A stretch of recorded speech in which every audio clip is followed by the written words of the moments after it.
Sziasztok! Megnézzük a hármas kapcsolódásban lévőknél, hogy mit lehet tudni róluk, hogy vannak a párok, mit élnek át, és mire lehet számítani, mit gondolnak egymásról. Ahogy szoktam, nálam ők azok, akik együtt élnek, ők azok, akik csak energetikailag képeznek egy párt, és a középen lévő személy az ebben a kapcsolatban is, ebben a kapcsolatban is ugyanaz a személy, és az egyéb kapcsolódásokról itt én nem szeretnék beszélni, tehát így alkotnak ők hárman egy hármas kapcsolatot.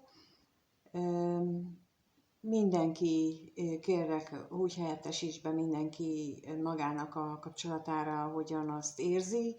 Tehát a középső személy lehet férfi is és nő is, és a párok is lehetnek férfi és nő is, külön-külön, ahogy az nálatok van. És akkor megnézzük, hogy mi a helyzet azoknál, akik együtt élik a mindennapjaikat, mit lehet tudni arról a párkapcsolatról, hogyan van az a párkapcsolat, mit lehet arról tudni. Erre kérnék szépen kettőt a női fél részéről, és kettőt a férfi részéről, és így fogom nevezni, függetlenül attól, hogy ti hogyan vagytok, ahogyan itt a kártyák mutatják, tehát ő a női fél, ő a férfi fél, és itt is ugyanaz, hogy ő a férfi, és itt a nő, de mindenkit elhelyeztek úgy magatoknak, és akkor így rá tudtok, így be tudjátok helyettesíteni. Jó, tehát akkor az együtt élő párnál a női fél részéről a kapcsolat jellegére vonatkozólag kérnék kettőt, hogy szerinte hogyan van a kapcsolatuk, és a középső személy, tehát a részéről, hogy van az a kapcsolat. Nos, úgy tűnik, hogy az együtt élő társ az sok nehézséget él meg, valószínűleg anyagi problémákkal is küzdenek, vagy pedig az anyagiakban, vagy magában a kapcsolatnak a kiüresedésében éli meg a nehézségeket, de akkor erre rá is kérdezünk, hogy itt az ellenségről mit tudhatunk meg, mi az, amit itt az ellenségről megtudhatunk.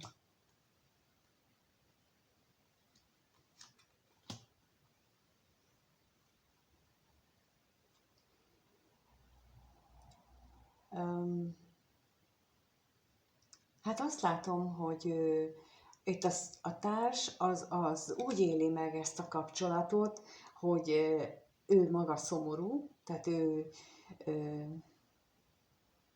nem jól kezeli ennek a kapcsolatnak az alakulását, azt érzi, hogy eltávolodás van közöttük, és akkor a kevés pénzre is kérnék szépen.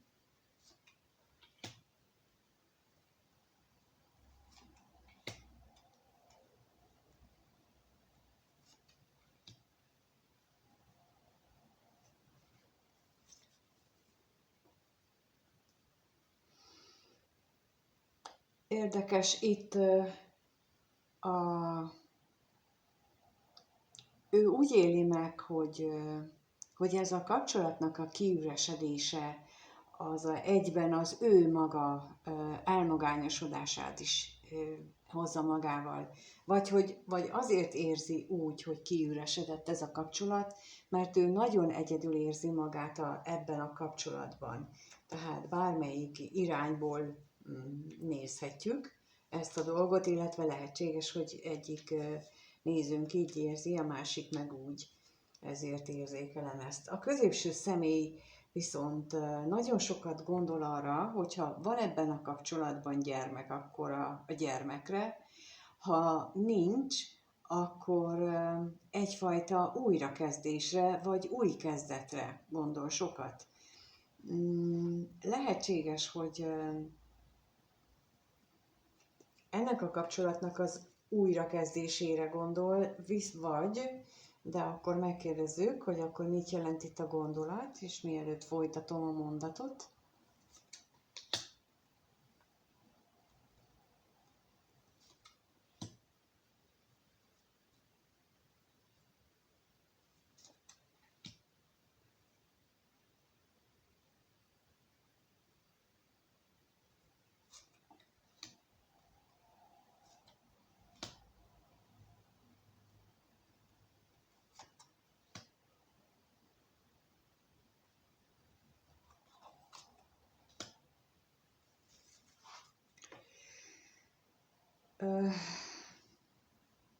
Nem valószínű, hogy ennek a kapcsolatnak az újrakezdésén gondolkodna, sokkal inkább azon, hogy ez a hazugságok, vagy ebben a kapcsolatban az őszintétlenség milyen nagyon nagy problémákat okoz, még mind a mai napig. Az új kezdetet azt viszont abban látja, hogyha itt valahogy maga mögött tudná hagyni azokat a félelmeit, ami egy új szakasz elindításával járna, mert ő is magányos, és láthatjuk, hogy ő is hátat fordít a másiknak, tehát mind a ketten magányosnak érzik magukat ebben a kapcsolatban. Ő is félelmet érez az új kezdettel kapcsolatban, ugyanakkor pedig elfelejtettem az előbb, amit akartam mondani, tehát úgy látszik, hogy az nem most kell elmondjam, hanem majd később jött eszembe, és akkor kell. Tehát, hogy ő tulajdonképpen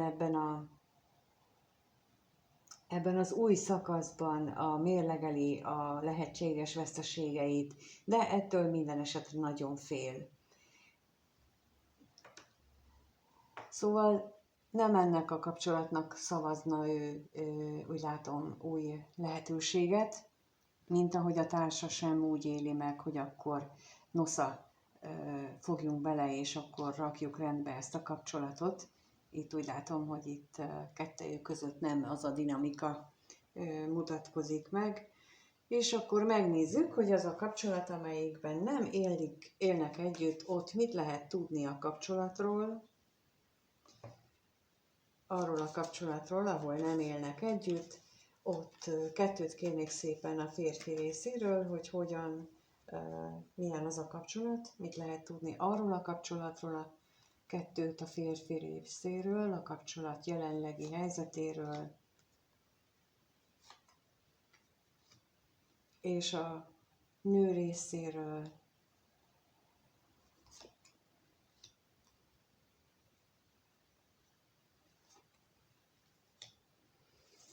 Úgy látom, a középső személy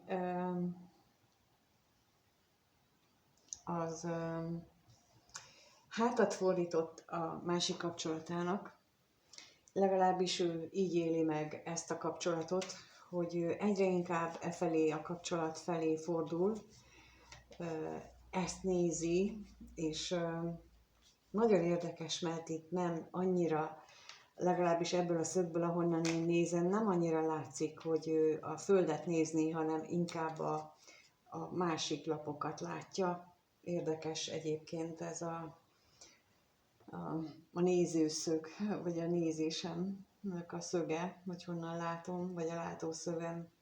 Na, és akkor kérnék szépen a házasságra, hogy hogyan látja ő ezt itt.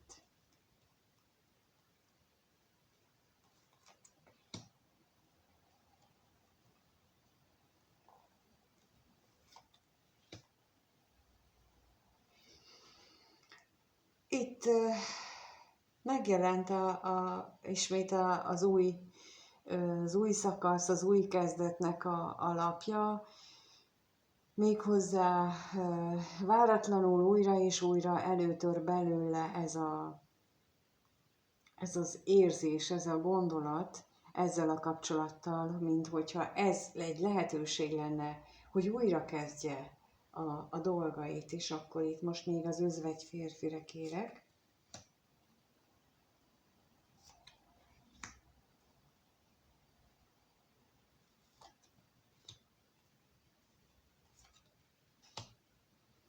Rengeteget gondolkodik ezen, hogy lehetséges-e még, hogy ő megélje ezt a mély szerelmet, amiben egész életében reménykedett. És akkor itt most nagyon is összepasszolt ennek az érzése. Tehát, hogy itt az új kezdet felé néz, ezen gondolkodik, ebben reménykedik, itt pedig ugyancsak ez jelenik meg, de itt már itt van az, hogy amit magába, illetve ebbe a kapcsolatba beleképzel, ez egy olyan remény, ami egy új lehetőséggel párosul. Tehát, hogy az ő életében vajon megadatik-e még ennek a lehetősége, hogy ő megéli ezt a mély szeretetet, mély szerelmet. És akkor a párja részéről azt látjuk, hogy ő a kapcsolatot úgy éli meg, hogy itt lehetséges, hogy itt a találkozások újraindulnak, vagy vannak, vagy reménykedik benne, de ő úgy látja, hogy itt a kapcsolat most ebben a szakaszában itt cselekvő fázisba fordult, méghozzá a találkozások vonatkozásában, és akkor most itt az utazásra kérek,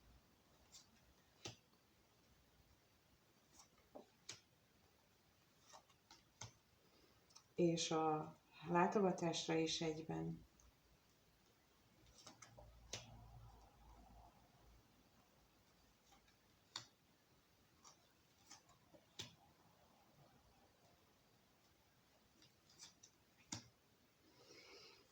Olyan, mintha a korábbi bizonytalanságát valami, ami ilyen a lelki szinten élt ő meg, azt most felváltaná valamiféle bizalom, bár az irányba mutatkozik ez a bizalom, hogy ez a hármas kapcsolat, vagy hát ebben a kapcsolatban ezek a dolgok változásnak indulnak, és olyan, mintha most ő kezdene abban reménykedni, hogy itt az égieknek valami más akarata van, a sorsnak valami más, a sorsban valami más van megírva, és hogy ennek megfelelően elkezdenek alakulni a dolgok, és itt is ezt mutatja, hogy minthogyha valamilyen konkrét cselekvések történnének ennek a nagy változásnak a következtében. Hát azt látjuk, hogy a középső személyben nagyon nagy különbség van a két kapcsolatot illetően. Ebben ez a kapcsolat abban gondolkoztatja el a középső személyt, hogy van-e esélye neki arra, hogy ilyen nagyon mély, tiszta szerelmet megéljen-e még, vagy megélhet-e még. A másik esetben pedig azt látjuk, hogy ott, hogy hogyan jutottak ide, tulajdonképpen azon gondolkodott. De akkor most megnézzük, hogy mit gondolnak egymásról a kapcsolat tagjai, akik együtt élnek. Őket nézzük először, tehát kettőt kérnék szépen arra, hogy hogyan gondol egymásra, aki együtt él, a női fél. Kettőt kérek arra, hogy hogyan gondol a párjára a női fél. Kettőt kérek, hogy hogyan gondol. És a középső személy hogy gondol a női félre, a női párjára ebben a kapcsolatban.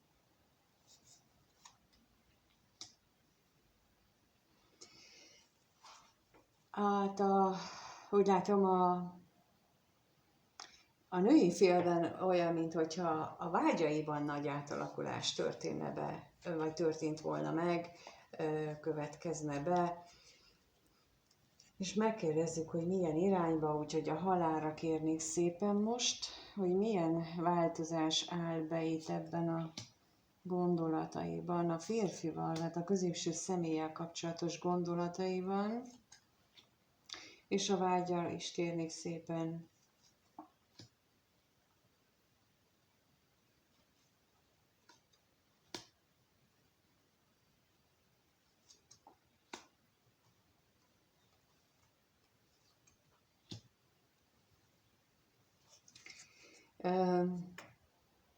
Olyan, mintha az változott volna meg benne, hogy ő már nem akar ezzel a személytől semmit sem. Már úgy értve, hogy így testi vágyakat nem szeretne, ezt szeretné maga mögött hagyni, hogy ő neki ezt mondjuk úgy cillelni kell, vagy egyáltalán ezzel foglalkoznia.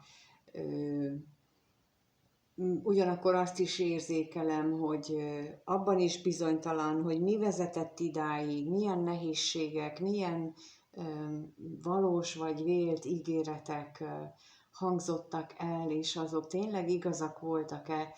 Tehát olyan, minthogyha a középső személyre gondolva az ő jelenlegi társa az egész kapcsolatuk valóságát, az alapjáit kérdőjelezné meg, hogy tényleg működtek-e dolgok, vagy mióta vannak nehézségek, mióta vannak gondok. Itt most ezt látom, és hogy milyen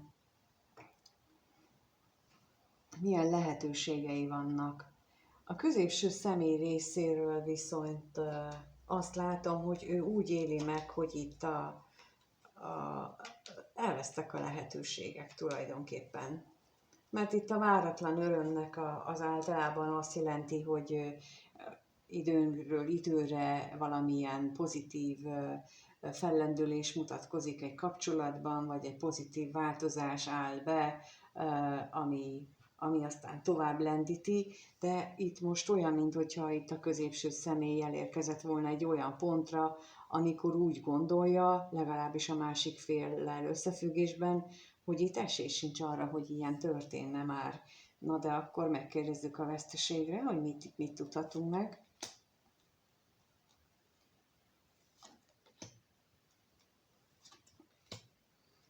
És a váratlan örömre.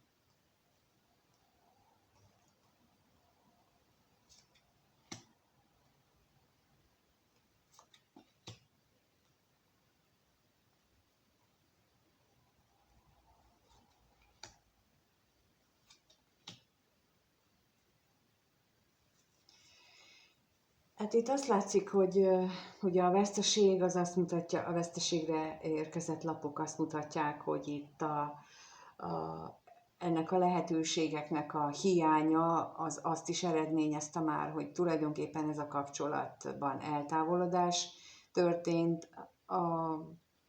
A közös élmények is eléggé, ilyen szokványosak, ilyen nagyon is kényszeredettek, ugyanakkor pedig azok a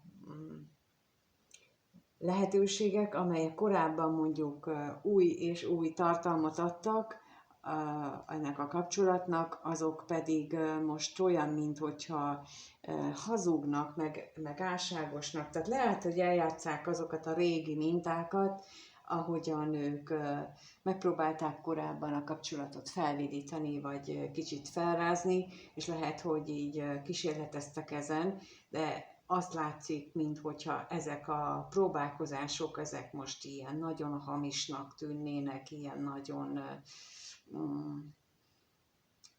szerepjátszósnak. Tehát amikor kilóg a lóláb, amikor így lehet érezni, hogy ez nem őszinte, hanem csak olyan valamilyen, tehát hogy amikor nem az igazi dolgokat mutatjuk.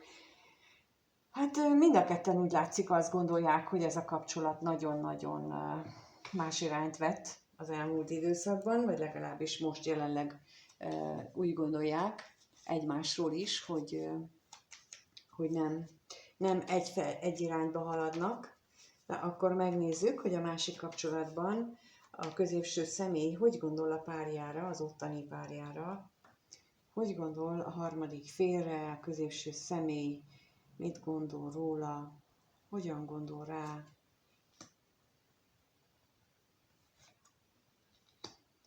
És a párja hogy gondol a harmadik vagy a középső személyre.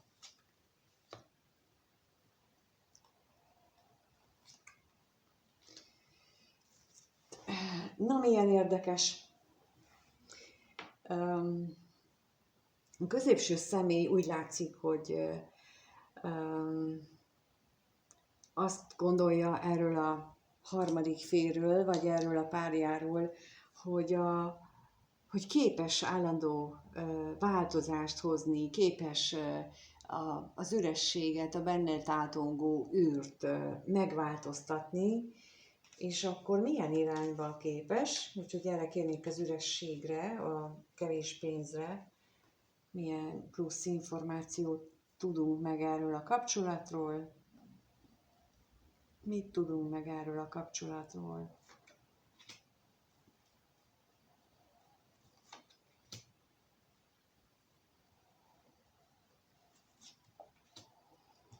És a halálra is kérnék.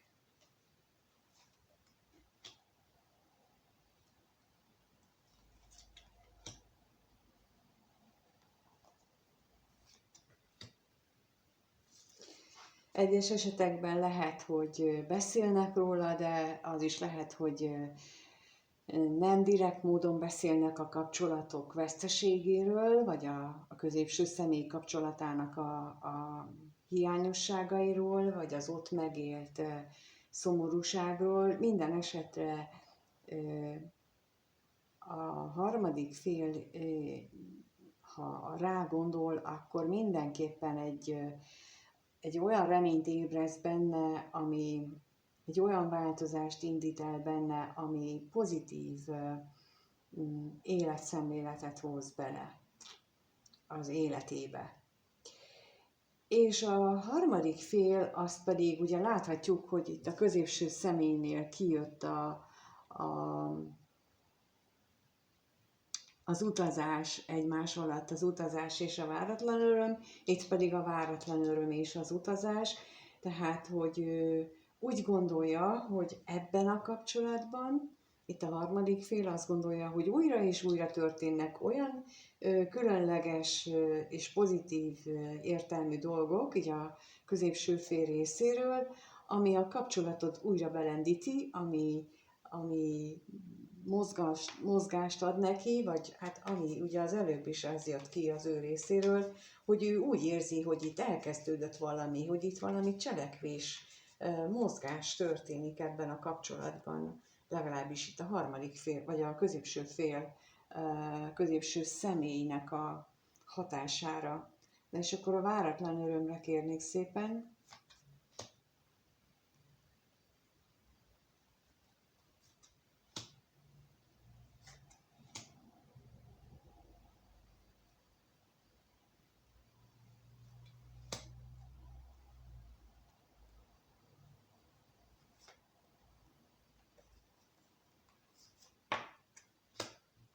Nem akartam.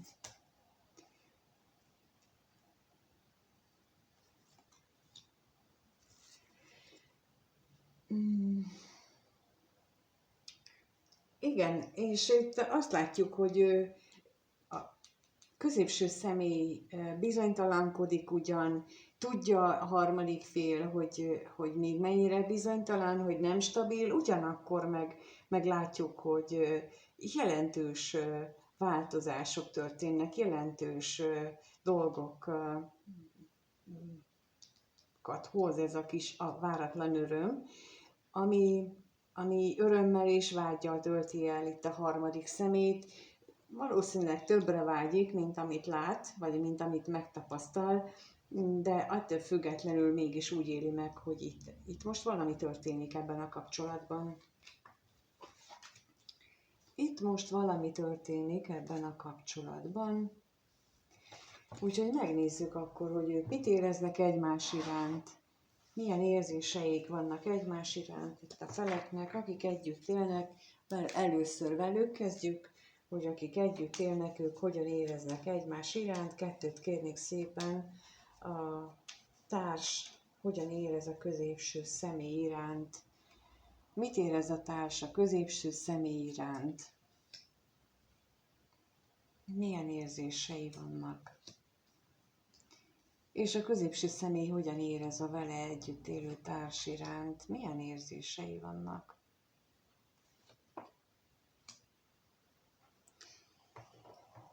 A társ, az úgy látom, hogy ő a reményeit tekintve, vagyis érzéseit tekintve időről időre reménykedik még ebben a kapcsolatban, a párjában, hogy jó lesz, de azt is lehet látni, hogy nagyon reálisan látja a helyzetet, és emiatt aztán jól le is dorgálja saját magát, hogy milyen hülyéket gondolsz már megint.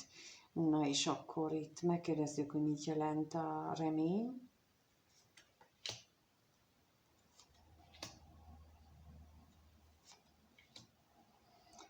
És a hamisságra is kérnék szépen. A bosszúságra, bocs.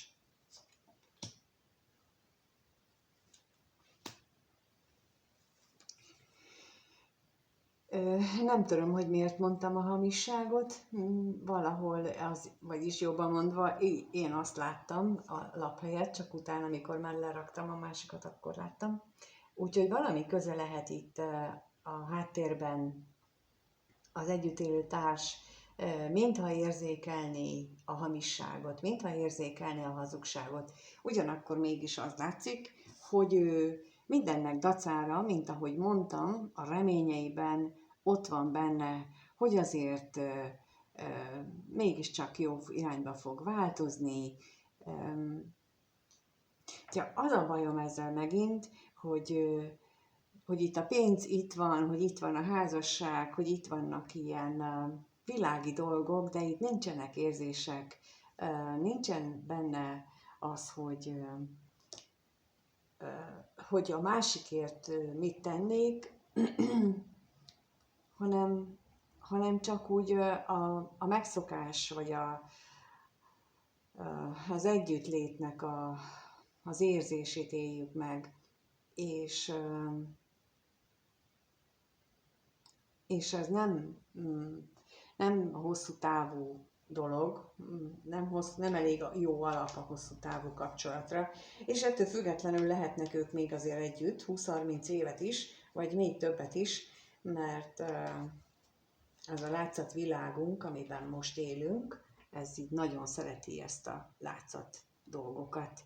És a középső személy pedig azt érzi, hogy a párja újra és újra igyekszik az ő kedvében járni, újra és újra akár különleges bulikat szervez az ő kedvéért, és látjuk, hogy ezt nem biztos, hogy rosszul érzi, hiszen itt is ez jön ki, hogy ő azért még reménykedik, és mivel tudja, hogy mi az ő lelki gyengéje, tudja, ismeri, hogy mivel lehet ráhatni, ezért ez nem biztos, hogy rosszul gondolja a középső személy, hogy hat rá a társa, de akkor megnézzük egyébként milyen érzései vannak, még a párjával párja iránt a váratlan örömre kérek.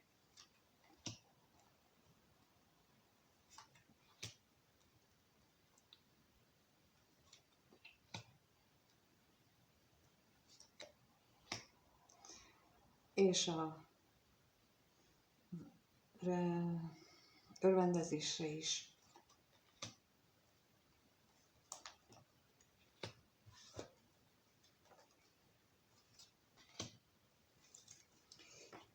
És itt meg is jelent a hamisság, tehát, hogy ő azért látja, hogy mi történik, látja, hogy újra és újra próbál a kedvében járni, de ugyanakkor tudja, hogy ezt nem őszintén, nem szívből teszi, sokkal inkább azért, mert esetleg sejti a harmadik fél jelenlétét, és annak a ellensúlyozására szeretné tenni, vagy teszi ezeket a dolgokat, és itt tulajdonképpen valahogy érzékeli itt ezt az újrakezdést, vagy igen, tehát az újrakezdést, hogy hagyjuk magunk mögött a múltat, és hogy próbáljuk meg ezt újra és újra. Tehát itt a középső személy valahogy érzi azt, hogy akivel együtt él, az a társ, az próbálja ezt a kapcsolatot életben tartani. És akkor megnézzük, hogy a másik kapcsolatban mit tudhatunk meg. Mit tudhatunk meg a másik kapcsolatról? Hogyan érez a középső személy a párja iránt, a harmadik fél iránt? Mit érez a középső személy a harmadik fél iránt? Mit érez?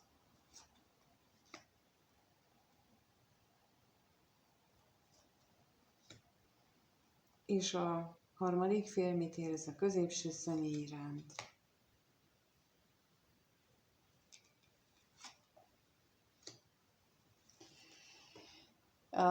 Érdekes, hogy a középső személynél itt úgy jön ki, hogy azt érzi, hogy nagyon sok nehézség van, ez rengeteg problémával jár, rengeteg vitával, kudarccal, de akkor meg még rákérdezünk, hogy mit érez itt az ellenségre, kérnék szépen még.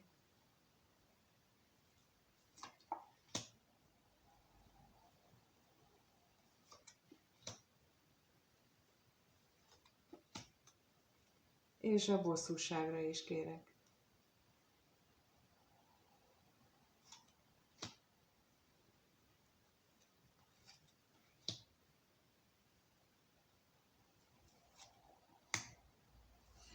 Hát ezért van itt a bosszúság, mert azon bosszankodik, hogy függetlenül attól, hogy mit tud adni, mi az, amit ő esetleg úgy gondolja, hogy meg tud adni ennek a harmadik félnek.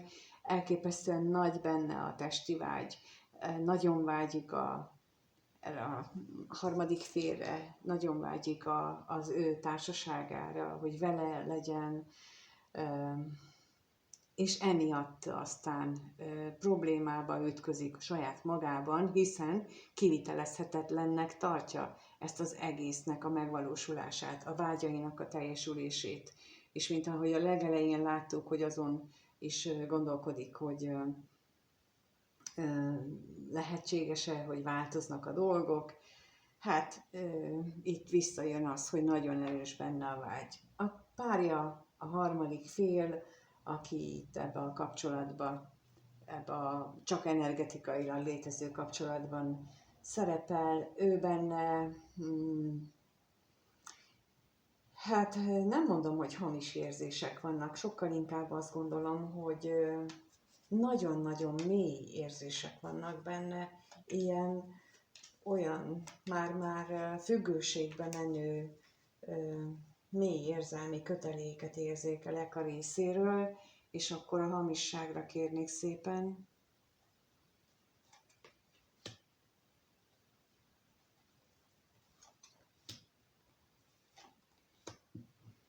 És a szerelemre is kérek.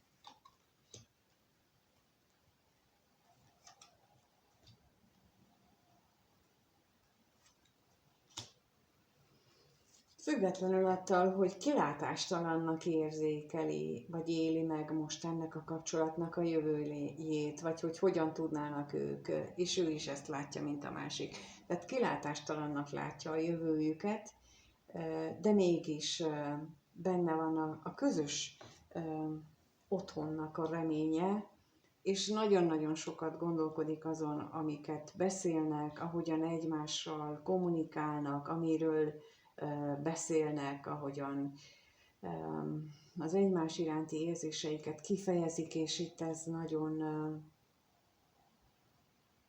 nagyon látható ebben, vagy nagyon nyilvánvaló ebben a két labban, hogy milyen nagyon elkötelezett ő emellett a szeretetérzés mellett, vagy a középső személyt mennyire szereti. Jó, hát megnézzük akkor, hogy hogyan alakul a kapcsolatuk. Megnézzük, hogy hogyan alakul a kettejük kapcsolata az együtt élő párnál, és hogyan alakul a kettejük kapcsolata a másik párnál. Kettőt kérek a együtt élő társ részéről, a kapcsolat egy-két hét múlva, vagy héten belüli alakulásával, összefüggésben az ő részéről, hogyan alakul ez a kapcsolat a társ részéről, és hogyan a középső személy részéről.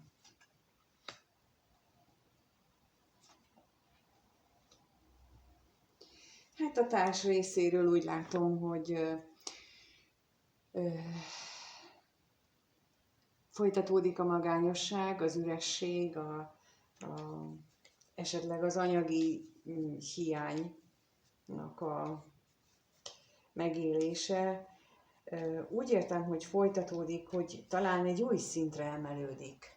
Tehát, hogy mindhogyha ez nála felismeréssel párosulna, és akkor így úgy éli meg, hogy nehezebbé vált. De akkor kérnék szépen itt a kevés pénzre.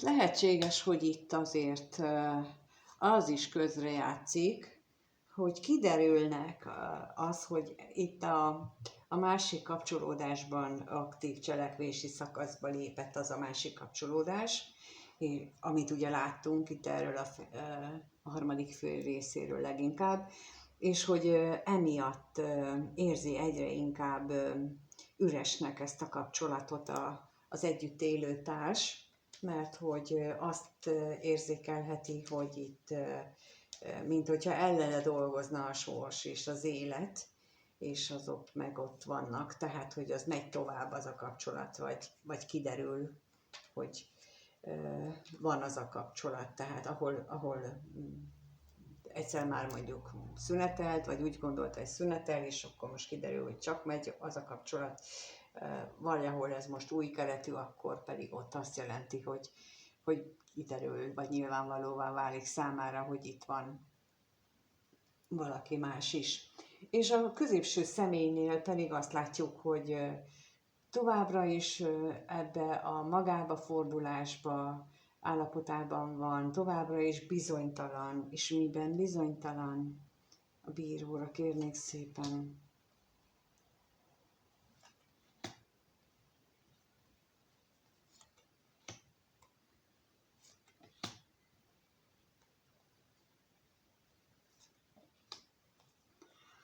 Hogyan győzze le a nehézségeit, hogyan szüntesse meg az akadályokat,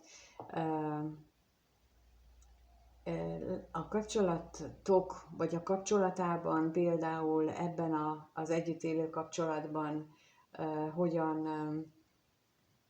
tudná ezt az eltávolodást megállítani, vagy mi az oka egyáltalán, tehát hogy ilyeneken gondolkodik, ilyeneken rágódik, és hogy van-e egyáltalán lehetőség arra, hogy ezt ő meg tudja állítani, vagy tudjon rajta változtatni. És akkor megnézzük, hogy a másik kapcsolat hogyan alakul a következő 1-2 hétben. A középső személy részéről hogyan alakul a kapcsolat a következő 1-2 hétben.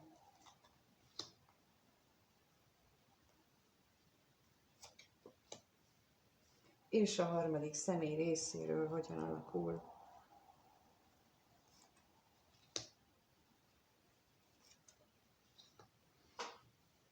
Úgy tűnik, mintha a középső személy, ha emlékszünk rá a legelső kérdésnél is, ugyanígy kijött itt a házasságlapja, tehát hogy ő ezt a kapcsolatot úgy gondolja, hogy a sors befolyásolja leginkább, tehát a sorsnak az akarata befolyásolja, és akkor erre kérnék szépen, hogyan befolyásolja, erre plusz információt kérek, hogyan befolyásolja a sors ezt a kapcsolatot. És a szerencsére is.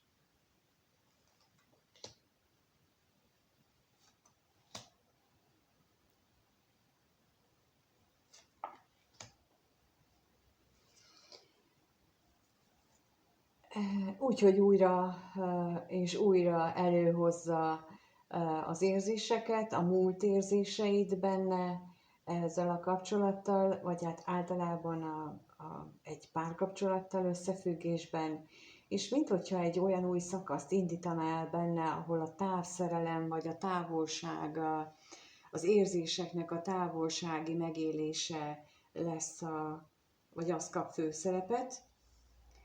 A harmadik fél részéről pedig úgy látom, hogy neki vagy a félelmei erősödnek fel, mármint a kapcsolat alakulására vonatkozásában, vagy a féltékenysége, de akkor ezt itt meg is kérdezzük, hogy mi az a féltékenység itt, mit tudhatunk meg róla. És a betegségre is kérek.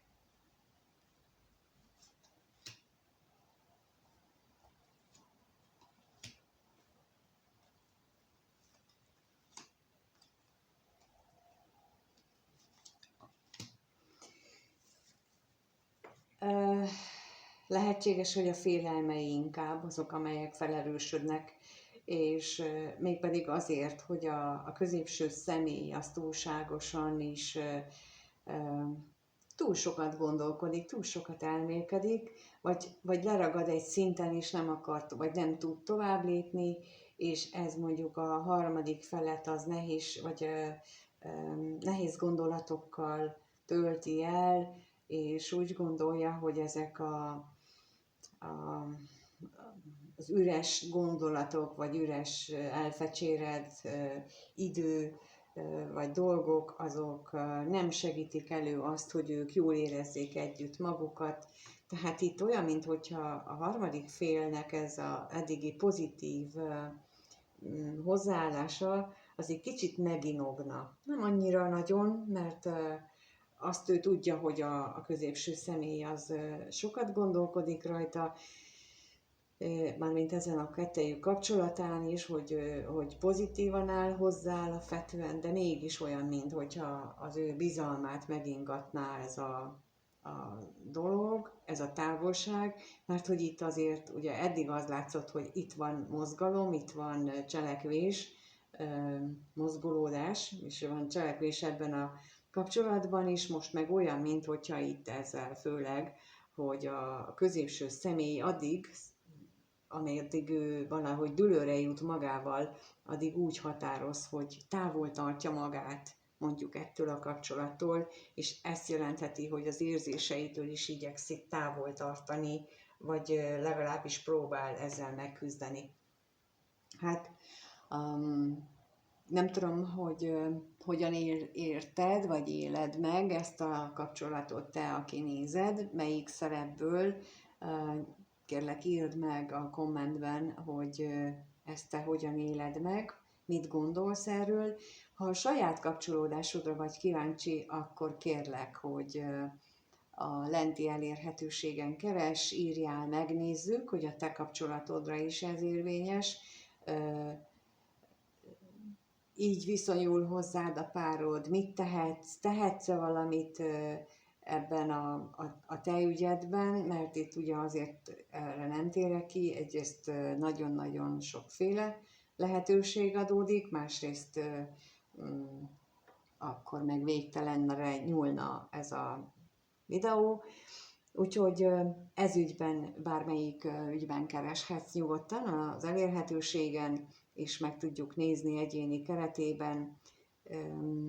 De ha csak megnézted ezt a videót, nagyon hálásan köszönöm, hogy így tettél.